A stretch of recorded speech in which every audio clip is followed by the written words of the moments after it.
La palabra con nosotras, con nosotros. Una reflexión de la palabra cotidiana en diálogo con el acontecer de la comunidad universitaria.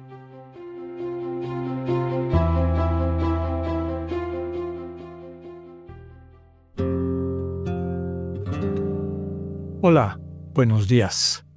Bienvenidas, bienvenidos a la palabra con nosotras, con nosotros. Ayer terminábamos comentando esta invitación que Pablo hace de poner fin al correctivo que la comunidad, habla él de la mayoría, impuso sobre la persona que lo había ofendido. Recordemos que Pablo dice, y ayuda a la comunidad a entender, así como él trató de ofenderme o se expresó de una forma agresiva hacia mí, pues el ser testigos de eso y ver esa realidad, pues también causó un sufrimiento, una ofensa en ustedes.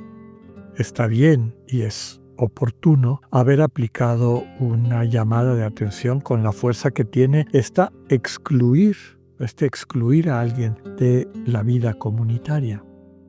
Pero Pablo dice, y nos dice, esta alternancia de las llamadas de atención con los espacios de reafirmación y convalidación debe estar siempre guiada por el Espíritu. Y él considera que ahora ya es tiempo de un cambio para poder acoger y terminar el proceso de reconciliación con aquel hermano que ahora ha reflexionado y se ha dado cuenta de que su actuar no era el correcto y está dispuesto ahora a reincorporarse a la comunidad.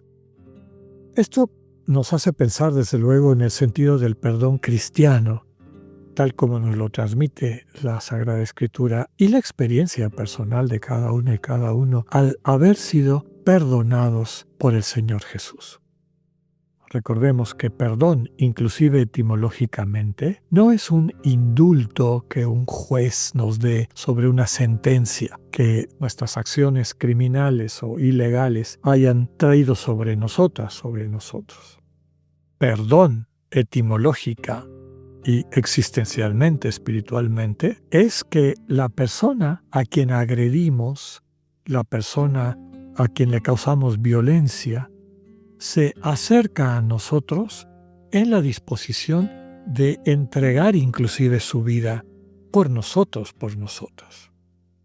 Lo que normalmente esperaríamos que es venganza o profundizar el conflicto, se convierte en oportunidad de reencuentro, de restablecer finalmente el orden que Dios quiere, que es la comunión en armonía entre hermanos y hermanas. Entonces, perdonar significa donarse. A través del don de mi vida, le hago sentir al hermano que me ofendió, a la hermana que me agredió, que yo no tengo ningún rencor hacia él o hacia ella. Es más, que lo que habita en mi corazón es un profundo amor por su persona. Utilizando lo que ha llegado a ser un lugar común, pero que en el fondo es la actitud de quien vive en comunión con Dios. Hacerle percibir que estoy dispuesto a dar mi vida por él, por ella. Eso es perdonar. Y eso es lo que le pide Pablo a la comunidad. Dice, yo ya estoy dispuesto, me siento internamente con este dinamismo del perdón. Reafirmo mi deseo de poder dar la vida por todos ustedes, incluido este hermano. Segundo, dice, no solamente es perdonar, hay que animar.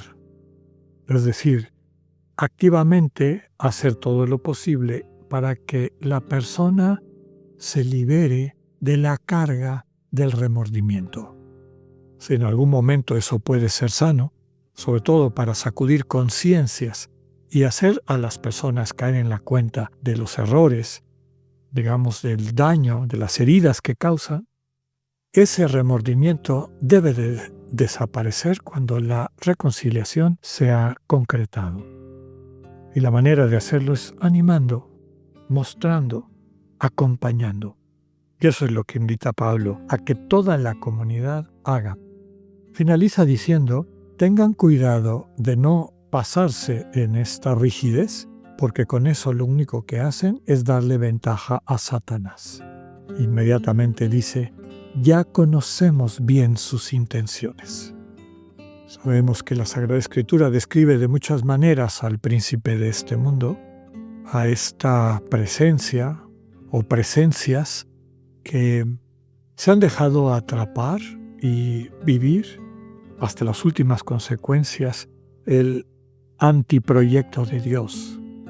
Ya sabemos que el proyecto de Dios para la creación y desde luego para toda la humanidad y para todos los seres racionales que Dios creó, entre ellos también los ángeles, es la vida en comunión, que implica la donación mutua, la entrega mutua de la totalidad del ser desde el deseo de verlo convertido en bendición para quien amamos. Desde luego que hay toda una gama de alejamientos, digámoslo así, de este proyecto de Dios. Quien ha tenido una caída temporal, se ha dejado llevar por sus sentimientos de coraje, de odio, normalmente arranques del ego, de su egoísmo, y quien ha ido optando cada vez más, se ha ido metiendo cada vez más en ese dinamismo, hasta el grado de ir perdiendo sensibilidad. Desde luego que Satanás, recordemos que literalmente significa el acusador, pero que también se puede traducir como el calumniador, que acusa internamente, que nos calumnia y calumnia a otras personas en nuestra conciencia para mantener la división, para fragmentarnos, para impedir el proyecto de Dios de la comunión. Un dinamismo que tiene también este elemento de misterio, cuando quienes se dejan llevar por esa manera de entender y vivir el mundo, pues se convierten a su vez en fuente de discordia, pues eso, ruptura, de falta de fraternidad y sororidad. Por eso Pablo los pone bajo caución, ¿no? No vaya a ser que por querer llevar adelante el proyecto de Dios en el fondo estén sirviendo a Satanás, al maltratar al hermano que ha cometido un error hasta quitarle la esperanza. Termina este fragmento que leímos de la invitación a perdonar al ofensor, hablándonos del cambio de proyecto de viaje de Pablo, cuando de manera abrupta, y aquí claramente está la inserción de otro fragmento de otra carta, porque como que no hay mucha continuidad, tal vez lo puso aquí el último redactor, pues para seguir describiendo en voz de Pablo por qué ese cambio de planes, ¿no? Pero después de esta invitación de la reconciliación, ahora toma un tema de describir dónde anda, ¿no? Cuando llegué a Tróade, una ciudad en el noroeste de lo que ahora es Turquía, en la parte asiática de Turquía, cerca de donde están las ruinas de Troya, y donde Pablo había fundado una comunidad, como vemos en el libro de los Hechos de los Apóstoles. Fue ahí para anunciar, es decir, para comunicar, para transmitir la buena noticia de Cristo, que ya hemos dicho muchas veces, no es compartir un discurso, un rollo, es amar, esa es la única buena noticia de Cristo, para amar a esa comunidad y consolidarla en el amor que les constituía como parte del cuerpo del Señor. Y resulta que cuando llegó ahí se llenó de preocupación porque no encontró a Tito. Tito, que traería noticias de Corinto, que le permitirían eventualmente decidir cuáles eran los siguientes pasos de su viaje. Terminada su visita, parte hacia Macedonia. Que tengan un buen día, Dios con ustedes.